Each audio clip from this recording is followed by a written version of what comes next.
Hi, I'm Matthew Rohrs, and this is Scaling What Matters. Human flourishing depends on more than good intentions. It depends on work, capital, and leadership that create real opportunity.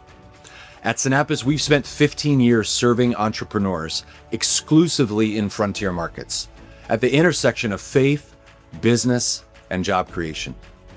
This podcast brings together voices shaping that ecosystem, from entrepreneurs and investors to pastors and public leaders. Thanks so much for joining us, and let's jump in.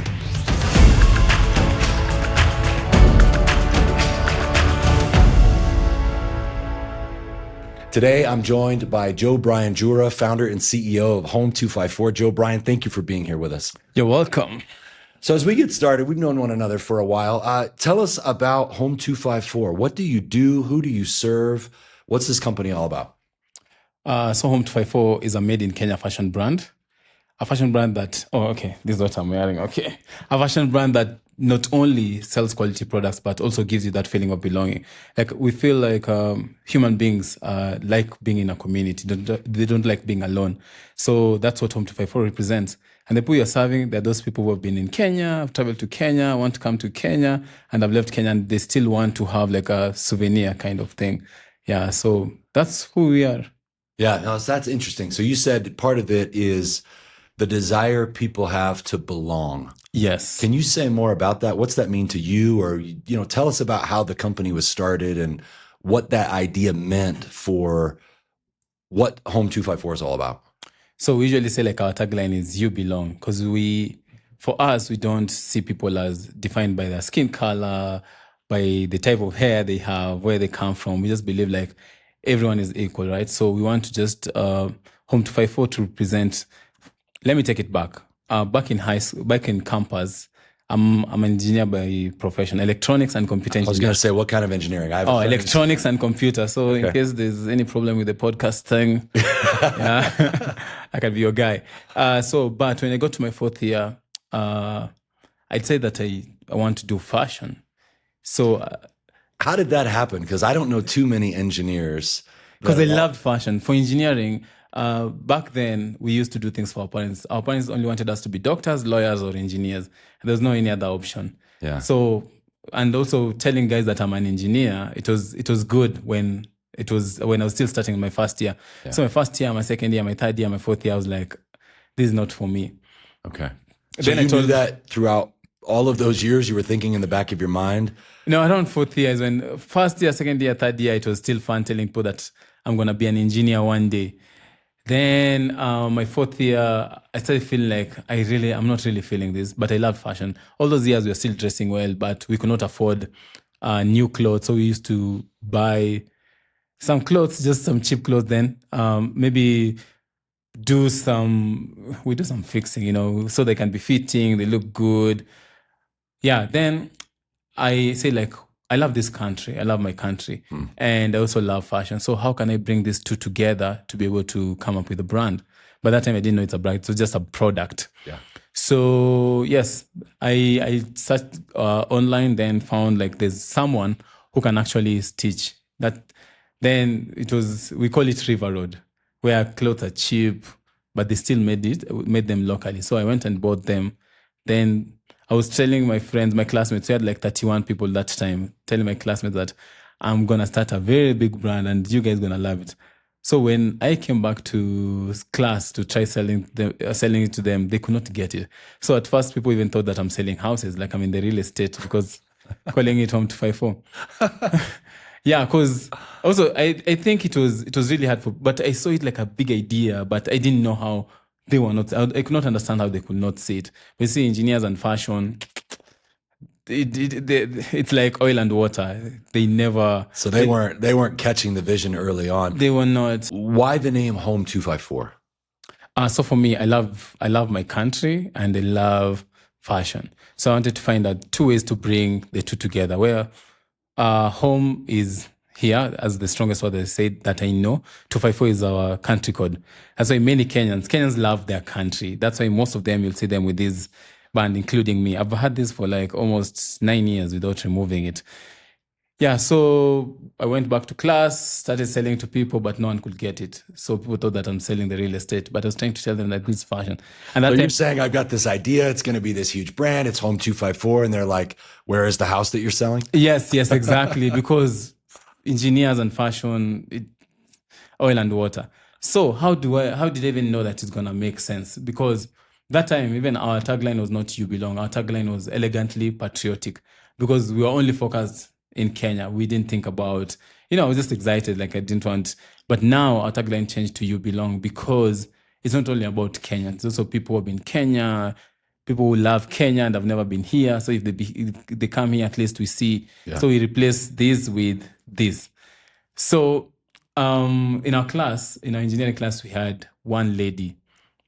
That time, engineering was not in Kenya. Not many ladies used to take engineering. So, well, she's the only one who got it, and she said that I'm gonna buy this. I'm gonna buy it for my mom and my dad and my siblings. I was like, now that it is when your campus crash supports your business. Yeah, that motivated me, and I knew like this can be a thing. Yeah. So I came back to the city, got some few more sweatshirts and t-shirts, then branded them, then took them back to her.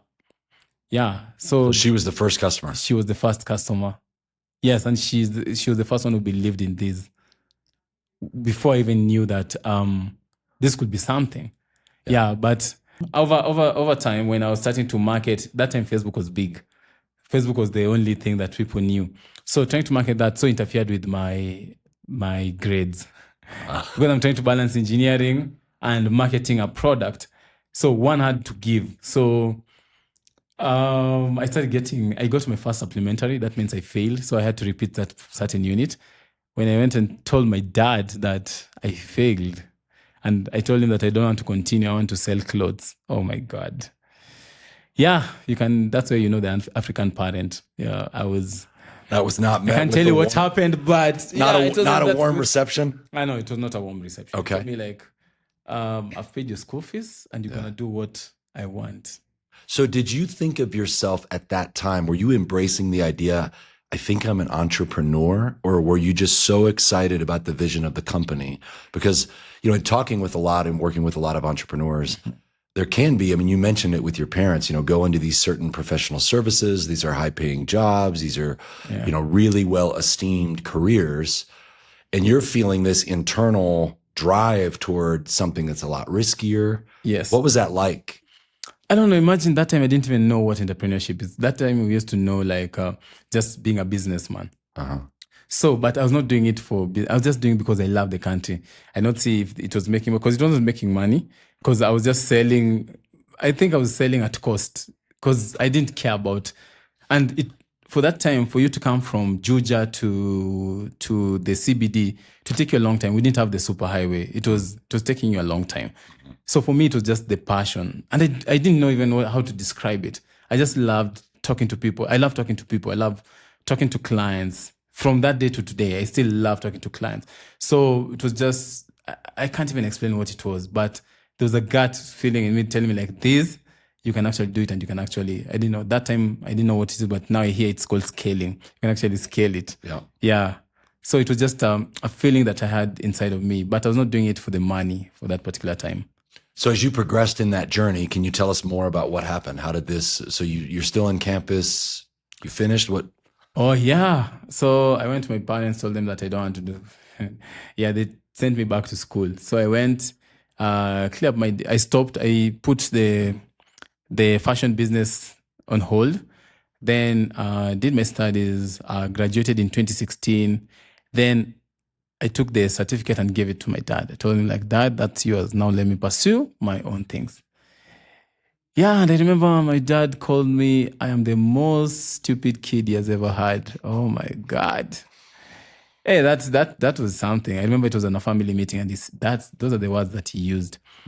But I could understand, because you were leaving engineering I remember how he said it, to sell clothes. How does it make sense? So what did you say there? Because you're feeling something different. You're not saying I'm going to sell secondhand clothes in a kiosk. Yes. You've got a vision. What did you say? I just said that this is what I want to do. So, and I did it every single, I was still living with my parents. I lived with my parents till I turned 30, because for me, I've never been pressured by social media. I trust the process. Just pray and trust the process. So I had no pressure of everyone is leaving home. Every person above 25, they're leaving home and saying, for me, I didn't even have money for rent and for home to, actually, let me take it back to my 4th year. Maybe people will ask, like, how did I get the capital to start? So how did I get the capital? So my rent was $24 that time.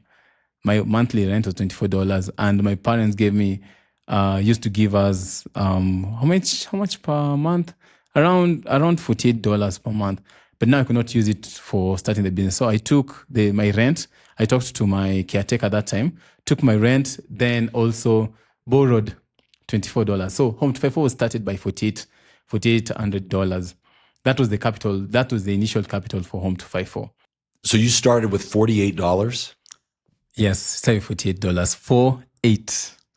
Yeah. Wow, that's incredible. So again, you've got passion driving you. Yes. You're not at all afraid to chart your own course.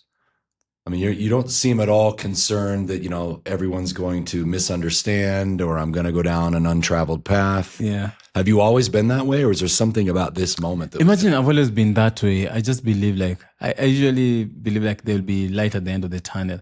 I think it's because how we were raised. Being raised 8 kids, you just have to have hope and just hope that things are going to work out. But while you hope, you're also working, because if you live like, even if you just sit down and just hope, nothing's going to happen. So I think that's how we were raised. So, wow. So if you fast forward to where Home 254 is today, can you describe what's happening with the company? How many employees? Give us a sense. Just describe, where is the company today? So Home. I usually love that question, because sometimes I think I still can't believe like we actually created something. So at the moment, Home 254 has 54 employees. And at the end of the month, we're going to be 56, because we are currently onboarding 2 employees. And yes, nowadays it's known, at least now my dad changed his statement from "you're the most stupid kid I've ever had" to "the most brilliant kid I've ever had." You see, and because he sees me on TV, he sees me on YouTube, and he's like telling his friends like, "Oh, that's my son." And that time, I remember he was so embarrassed about me, and I remember saying that you don't know what that does to someone's mind when you say that in front of the other siblings. You see, it was a family gathering. So when your parents say that you're the most stupid kid, but I didn't give up. I just kept on, because I really don't know why I kept on going, because I remember I used to walk from home to the CBD to get the clothes stitched and printed, and showing up. CBD is downtown. Oh, yeah. Yes, it's downtown. So where you get some cheap clothes. So I remember I used to do that every single day. I used to come back home at around, let's say around midnight. So even you're coming home midnight and you've only sold maybe 2 t-shirts. The other time is because you're waiting. The people stitching for you are keeping you waiting, because they also have their own brand. So they have to sort the clients first, then now sort you out. So I remember I used to go back home very, very late. Then sometimes, I know my siblings are going to hate me for this. Sometimes I could go back home, then find that there's no food left for me. So you go to bed hungry. I remember sometimes there's a day that I came back home and my mom woke up at around, that's why I love my mom so much. She woke up at around midnight, then came, she made food for me. I was in the study. So she came and sat with me and told me like, "Hey, the way you're hustling, I hope one day things open up, because I'm still hustling and I don't have money." So because I just loved what I was doing. So Home 254 currently has really grown. I managed to move out of my parents' house. I can pay my own rent. Yes, and we have actually really scaled so much that I feel like we are almost the brand that has stayed for long. A brand run by I consider myself a young person that has stayed for long. People used to see fashion brands come, then after 4 years, they're no longer there. But for us, we're still here, because I believe, like we say, one of our values is resilience. So even when it's tough, we just show up. We believe even God only helps those who also help themselves, because we can't just sit back and say, God help me. So that's where we are right now. So why is really high quality apparel manufactured and sold in Kenya so important to you? This happened to me. I knew this was very important because people have always attached bad quality to made locally kind of thing. People believe like things that are made here are not of high quality. So we kind of disapprove them. Because when we enter these markets, even the apparatus that we were buying that particular time, the ones that I was reselling to other people, they're not of that good quality. Yeah, and you said those were made locally. Yes, and they were not good. You can find, let's say, the color of your shirt. It's a blue, powder blue and white. But someone will decide to use a black thread to make that cloth. So you see, it already takes away the neatness of the cloth. People didn't care. They didn't care about the stitches. They didn't care how symmetric the cloth is. They just wanted to produce and sell. So when we entered the market, we wanted a very different thing. So that someone can even ask you like, are your clothes really made in Kenya? Even up to date, we still have to prove to people that our clothes are actually made in Kenya because we stick to the standard. We say it's not all about the money. It's about satisfying the client. So we stick to the quality. So now people believe like actually in Kenya, you can actually have that quality. And now anyone who is coming into the industry, at least they're coming with they know the buy is already set here. So if they come in, they just buy at least people say like, we want to be like home to 5-4. That makes me feel really, really good. Yeah. Why is that so important for Kenya? High quality stuff. Because we want to, for me, I want to believe like our own, we can actually produce really good stuff so that we stop depending on imports. And remember, if it's high quality, people are going to consume it, then all the revenue generated will at least remain in the country and sort out our economy. Because why are we spending billions on bringing in second-hand clothes or importation, just because we think that we cannot produce the same quality? What if we show people that we can actually do that? So the billions, let them be spent here in Kenya. So that's why it's very, very important to us. Yeah. So there's an obvious economic desire for that. Yes. But you also, you talked earlier about patriotism, and it seems like, maybe there's some like personal emotional impact of a lot of the messages that you feel like as a Kenyan you've been hearing growing up. Is that true? And if so, can you help us understand how that's felt for you?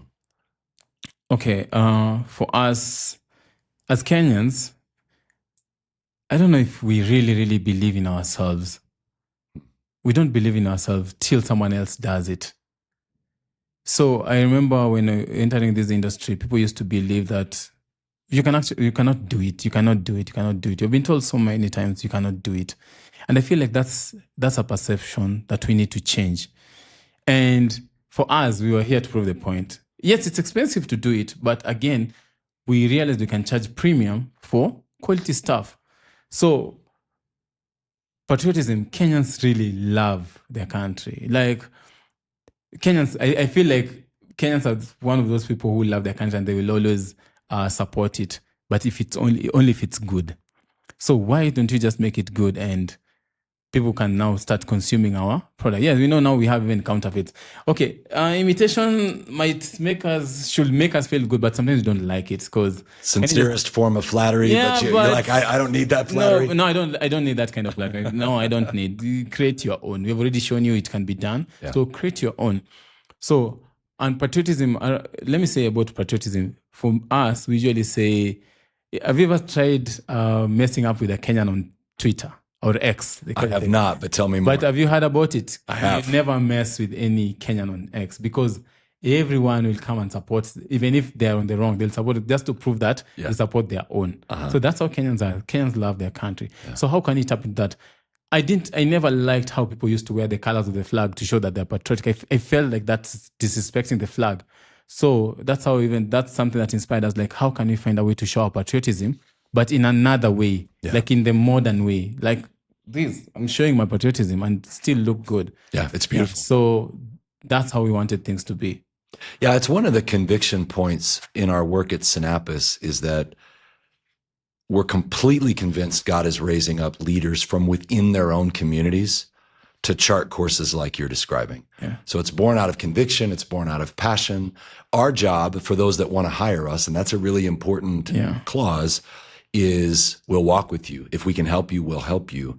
But you are the leaders that are creating vital products and services that are growing these companies where you now have 54, almost 56 employees. Oh, yes. And my conviction is I think that's the way we can see sustainable economic development, job creation, poverty alleviation, human flourishing.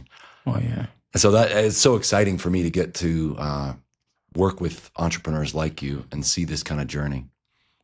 Oh, and I love the journey with Sinapis has been one of the toughest. I know the number of times I've wanted to give up just because it was not easy. But the Sinapis team, man, they can't leave you alone because they also want to see people flourish. And that's the thing. And they've made us like a leader like me. I also train my leaders. So like I remember the first time I met Martin from Sinapis. It was around 2019, 2020. I can't even remember. I was just selling him clothes then. At that time, he had not even joined Sinapis, but he has been supportive till to date.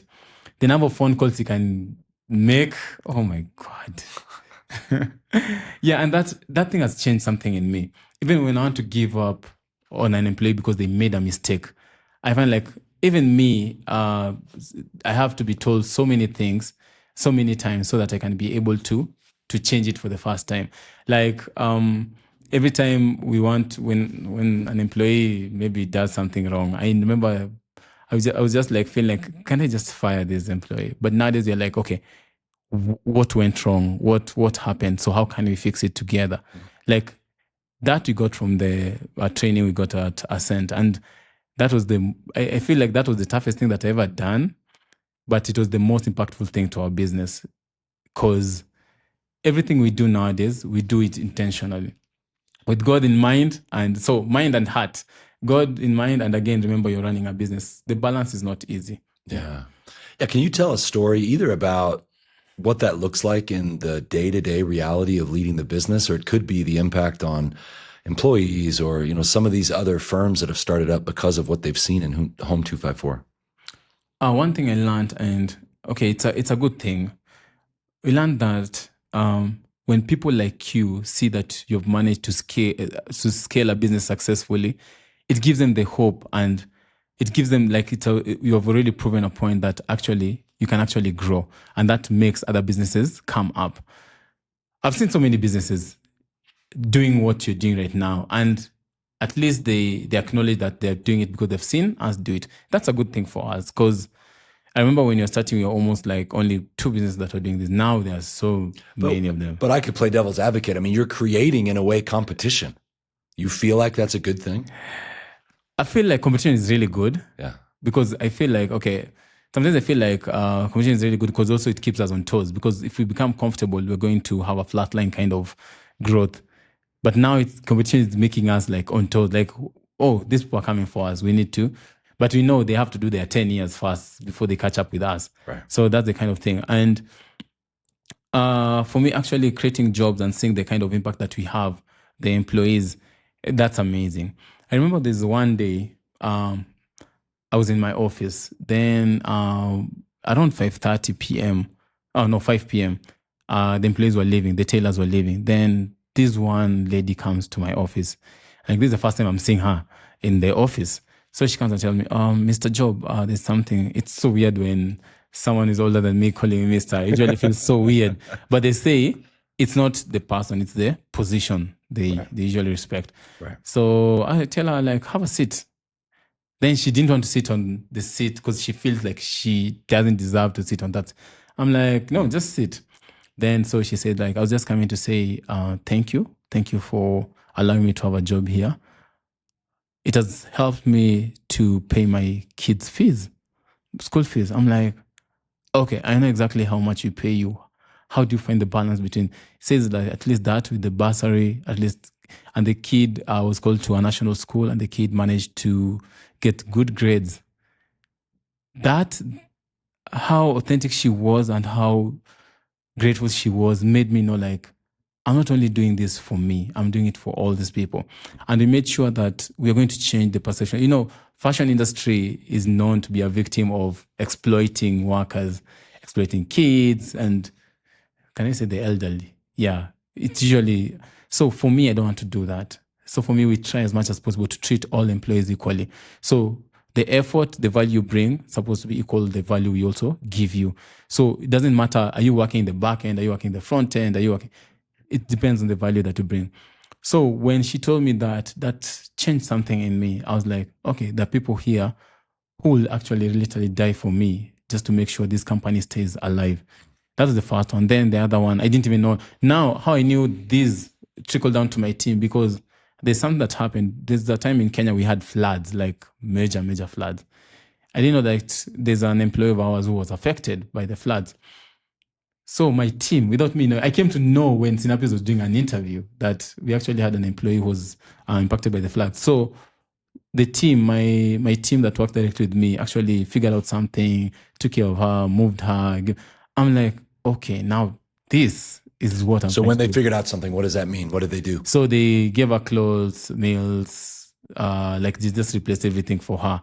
And like that was really, really, really good for me. Why did they do that? I think because of the kind of leader they see. If the leader of the organization treats people with ethics, is prayerful, believes in stuff, lives by the values, I feel like the leaders also do that, and that trickles down to the employees. I feel like the leader of the team also changes, impacts how or affects how the other leaders are going to lead the other team members. And I feel like that's what they learned from how I do my own things. Yeah, and how I treat the employees. Because we just want that to be a fun environment, an ethical, where people feel like when they come there, it's a safe space. Yeah, but still, we're in business. So we have to balance the two. So usually say that we already have so many problems at home, as in being in Kenya. There already so much problem. So why again come to work and experience the same problem? We have people who come in at 5:30 a.m. and leave at around 7. You can't buy that. That's if someone has the love. Even when. So you're giving them flexible work arrangements, and they're meeting you more than halfway to say, I care so much about this company. Yes. Like one day drive to work at around 5 because I wanted to be in early to do my things. Then I find the door is already open and someone's already stitching the clothes. Like I could not understand. Like, and I asked, like, is it the first time only today? No. Imagine he has been doing that all along. Like he comes in earlier than everyone and almost leaves later than everyone else. Yeah. Then I ask him, like, why? Just like he finds the place is like a home.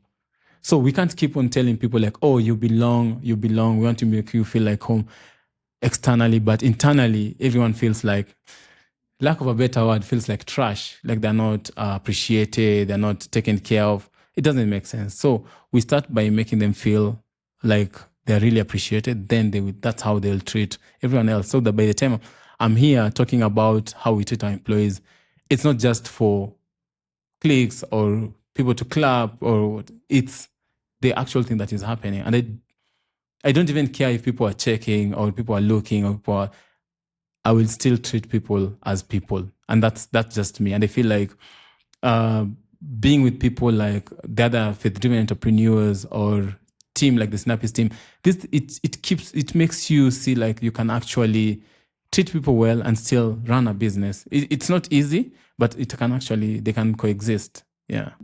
Okay, so that is beautiful. Oh, thank you. But you mentioned something interesting, that the business has to be profitable. Yes. So there's tension that you manage in that. For other entrepreneurs that are hearing you now, can you tell more about, what have you learned? How have you grown? How do you manage that tension? Because you've got this beautiful stewardship of 54 employees and their families. But you also know we've got to make the company work. Yeah. Actually, we have 54 employees who work at 24. Then we have permanent influencers that we work with, around 8. So we can say like our team is around 70 people who are on payroll. Yeah, so the tension is usually so hard. To find that balance is usually so hard. I remember before, I think I got this from my dad. I used to have anger issues. Like someone pisses me off or someone like just does the wrong thing. Like, just go, just leave. Then I was like, what kind of business are you gonna run like that? Then I feel like after coming to this training, it's like, okay, someone has made a mistake. So let them have a fair hearing, like disciplinary, show cause, let them write back, all those things. Now I can understand HR stuff. Yes. So once you do that, at least everyone knows that because you need to be profitable, we're going to take care of you. But if you're not taking care of the business, at some point we'll have to let you go. And if we let you go, it's not that you're a bad person. Maybe you can't, your time here, your season here is already done and you don't feel like this is a place for you anymore. So there's no need of keeping you and we are just holding you back. So we just let you go, but in a nice way, making sure that you feel like you're actually given chances, yeah.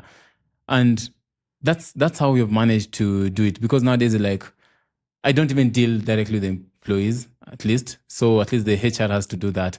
And HR and the legal team. So at least we grew up, we have a HR and a legal team. Yeah. I remember when I had that first thought as well. Oh, yeah. Because those are good days. Oh, there's a time it was just me. I was the HR, the legal, the security guard, because I will send you out and escort you. Yep. So now I have a team, and the team at least knows this is the SOP. This is how we do it. Even if someone has been accused of stealing, of theft, I know that's supposed to be a summary dismissal, but we go through the process. So by the time we let you go, at least you know, and everyone else is watching. Everyone else is watching how you're going to treat this employee, so that when even if they try saying that, oh, 24 nowadays they're in this state now, they don't appreciate. They're like, no, you're given chances and you messed up. So we don't want you to stay, because some people that will just badmouth the company. They will always do that. So you need people to fight for the company. So to balance that, I don't make all the decisions nowadays. Was it hard to transition? Oh, yes, it was hard. Now, sometimes I feel like I want it back. But I'm like, this person is handling it really well. It was a very, very hard transition. Sometimes I remember there's a day I came and just opened the boardroom. Then I'm finding people sitting there. I didn't know that it was a hearing. Someone had done something. So he was going through the hearing. Then after some time, I'm only getting a notification that, they were let go. I'm like, okay. Even, sometimes I had that attachment to the people who have been there for a long time, the people we started with. But now sometimes the people you start with when you're going through because I remember our toughest time was 2025 when you're going after Ascent program. Then now we have to come to implement what we learned. Because if you don't implement, then the school fees just goes like that. Do you call it school fees or what do you call it? Sinapis? Sinapis. Do you call it school fees or you do fees? The fees. Yeah. Okay, it just go like that. You have to implement, right? Yeah. So I come to implement. Then I tell people, so these things are gonna change. 1, 2, 3, 4. This is how we do our things. And we're like, no, I can't work like this. So you wake up one day around midnight, you find resignation letters. I lost 23 employees. My God. Mm. Okay, I was tough on the outside, but I was messed up. I was messed up mentally. You're giving the because you have to. Everything's fine. Because I'm showing up for the people who stayed. Right. For me, what the one thing that I learned, we worry so much about people who left. We are forgetting the people who are still there, who are willing to show up for you. So I got, within a span of 1 week, I think I got 7. You get in, you're checking your mail, then you just see notice of resignation with immediate effect. I'm like, my God, Jesus. And this is connected directly to the changes you're making in the systems, and this is how we're going to run Home 254. Yes. Wow.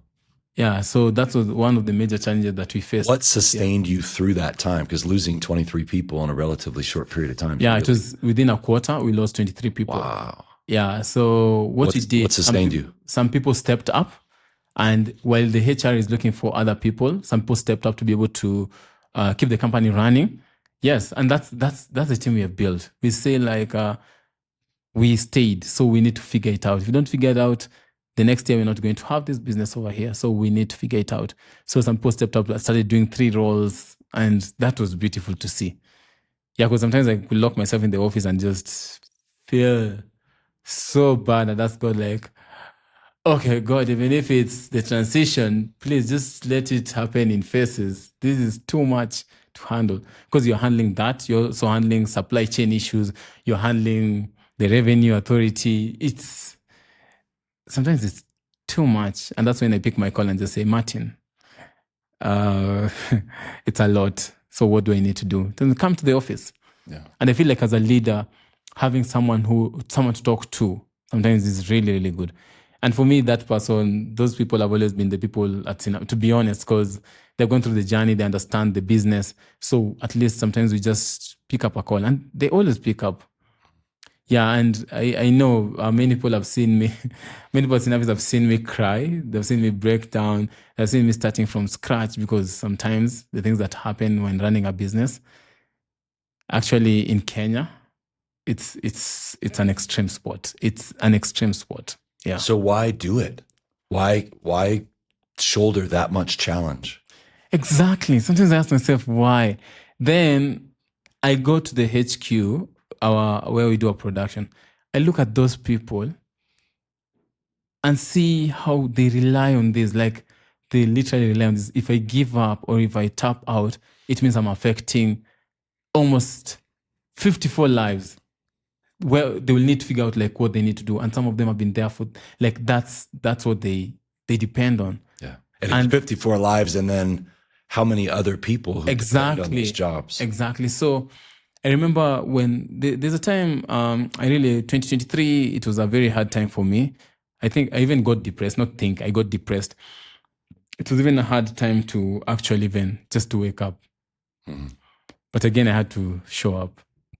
You've lost money, you've broken your family relationship, you've done, a lot is happening. But someone told me, and I remember Martin used to tell me, the world does not care. Bad things are going to happen, but you still need to show up. Because I remember calling him saying, I can't get out of bed, I can't do anything. Then I remember going there, and I still have to wear a smile on my face, because those people say good morning, and they'll say, good morning. But once you get into your office, you cry. You can't even do anything. I could not move. I remember I was doing this for fun. I started taking this business seriously in 2024. Yeah. I was just doing this for fun. And it's not feeling like a lot of fun on those days. Yeah, those days doesn't feel like fun. But now, if the fun is not there, so the thing that keeps me going is the people who depend on this brand. Like, I even never used to take care of me. Like, for me, I was like, as long as these people are fine, I am good. And I just moved. And nowadays, seeing some people, even this one who have spent, like, from day one, he has been there till today. And I've seen his kids grow. Sometimes it's just so incredible to see. Like, I usually say, like, I wish I was a 24-year-old, seeing someone like me has built something like this. I will really build something greater, because growing up, we never believed people like me could do something. But now I can literally see someone like me doing it. So sometimes I just want, like, I just usually tell even the young people, because we go as young as we even have a 21-year-old. I usually tell them, like, you are so lucky. But it can go 2 ways. You have so much time, but you don't have too much time again. Because if you waste it, you'll find yourself, you'll be here for a long time, but you've never learned anything. So sometimes I'm so jealous. Even tell my younger brother, I'm so jealous of you. You have someone like me to look up to. I didn't have someone like me to look up to. Yeah. Because we were only told, like, be an engineer. Right. Yeah. And there's nothing wrong with that, of course, right? Yes, there's nothing wrong with that. But for those that feel that calling and that desire to go chart their own path, that's what the Lord has led you to. And that leads me, I was curious, you've mentioned faith, you've mentioned God multiple times in this conversation. Can you tell us more about what relationship with God has meant as you're following this path of entrepreneurship and growing this company? My mom is a very prayerful person. My mom, being in the choir, being all this, and she really made us take that path, because sometimes felt like we were being forced to go to church. But she was telling us like, as we grew up, not, can I say, like middle class. No, middle class is high, lower than middle class. Did you grow up here in Nairobi? Yes, I grew up in Nairobi. We grew up, 8 of us sharing a bed. It's that's a story for another day. But faith, for me, I believe like every time, it has always worked. Let me give you examples. So there's a time our container really delayed. It was being messed up. It was messing up my business. So your raw materials are coming in. Yeah, coming in. So I kept on waiting. Then one day, I remember we usually pray every night. So I just went down on my knees and I remember asking God, I've tried so much to keep this business afloat. Let this not be the end of the business. Just allow our container just to get here so that we can continue business and continue impacting lives. This is not even something that I'm just bringing up. The following day, I see the supplier, the agent calling me. Telling me like, are you ready to make the payment? The container just got here. I've never, ever, as in, it was, I think like sometimes we ask for God for so much. Then after we get what we want, we even forget to say thank you. And I learned to say thank you because we ask so much. Because being an entrepreneur, you need so much faith. Because I remember praying and it came. Because sometimes we even pray for so much. I remember there's a time I prayed for blessings. Then you don't pray for how to control those blessings. Because now they will pour too much. There'll be too much. Then you lose it all. So the container arrived there. Then I just said, then that's the container that I lost so much because we had so much fabric. So I was not accounting for it. So much of it was stolen. Mm. So I lost so much. So I didn't make money from that. I actually lost money. Yeah. Then now another instance is the same thing happened. Our things just delay, but I've never just only prayed when I need help. I've only even prayed like when I need guidance because I work with family. Sometimes you need to know if you're making a mistake.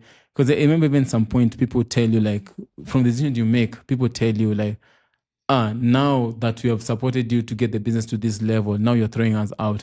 So sometimes I just go to God and pray like, God, I hope I'm not making a mistake. I hope I don't look like I'm selfish. What should I do?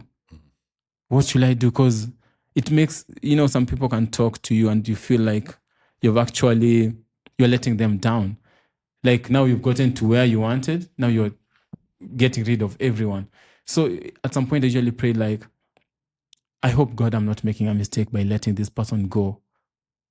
Because they say like, sometimes I can relate to that prayer. Yeah, it's gut-wrenching. You're talking about the lives of employees and people depending on those jobs and the stewardship that you feel. And that's a hard, sometimes really lonely road. Really lonely. Yeah, and we're really proud of you for the way that you're navigating that. And none of us do it perfectly well, right?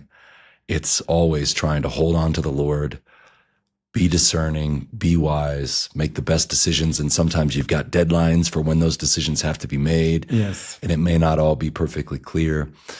So as we move to wrap up, I'd love to hear your dream for yourself, your dream for Home 254. And if you want to zoom out even further, your dream for Kenya. So for myself first, I've always had the dream of, I know it's very simple. I'm a simple person. I dress well, but I'm simple. So my dream was to retire at 40, like stop being active. I wanted to be a stay-home dad so that I saw how my parents raised us, but the only difference is I've built a business that has, maybe by that time we'll have scale, that does not need me there physically, but I can still give my time now to my family because I've given my time to people. And the dream for Home 254, the dream is to have it in different countries and run by people who are here currently, the people who have grown with the company because they understand the business. So they can be, because I don't want them to fuel my dream, but also them as people, they have their own dream. So how the company can fuel their dream? Maybe someone's dream is to just become a part owner of Home 254 one day. yeah, that's the thing, that's one of the biggest dreams that I have. Like, people will feel like they're not doing it for me, but also they're doing it for themselves. And for my country, I just dream that one day will be a corrupt-free zone. We just live on ethics. Because some of us sometimes find ourselves in a space where we don't know what to do. We want to live by our faith, but you're pushed to this kind of culture that's built in our country. It's quite challenging running a business in Kenya by choosing to be ethical and to just live by your values, because you'll be pushed. Because you'll be told, like, this cannot be done if you have not done this. So the dream for the country is just because we love it. It's amazing. It's an amazing country, but some of our leaders don't know the kind of destruction they're doing. They might not feel it now, but may affect our future and future for the Gen Zs, let me say Gen Zs, who are trying to just keep our country together. So the dream is just to become like corrupt-free, like generally, not by writings on the wall, but by how we practice what we do. Yeah, and I feel like everything's gonna fall in line, and we're gonna have so many entrepreneurs coming up, because now our businesses are dying because we just refuse to do things the way people want us to do. And sometimes you're in a room because I remember a friend of mine asked me a question. You're in a room of 10 people. 9 of them are corrupt. You're the only one who's not corrupt. So who is the odd one out? So who is in the wrong place? So it's like, what am I supposed to do? How am I supposed to scale this business? Should I join the bandwagon and just be like everyone else? But what will it do to me? Because for me, it's not about the revenue. It's about, the revenue is important because it keeps you going. It's like the fuel. But how to change people's lives? Is it sustainable? So will I be able to do that if I choose to be ethical? So it's tough. So that's the dream that I have for my country. And if that happens, I think it would be a very, very good space. Yeah. It's so good. I mean, over and over and over again in this discussion, you said, I want to change people's lives. And we honor that. We're so proud of you for the journey, for your faithfulness, for continuing to get up and sometimes put that smile on when you may not feel it inside, because it's a beautiful way to serve. It's a tremendous way to serve. And so thank you for joining us today. This has been fantastic. For all of you who have joined, thank you so much for participating with the Scaling What Matters podcast.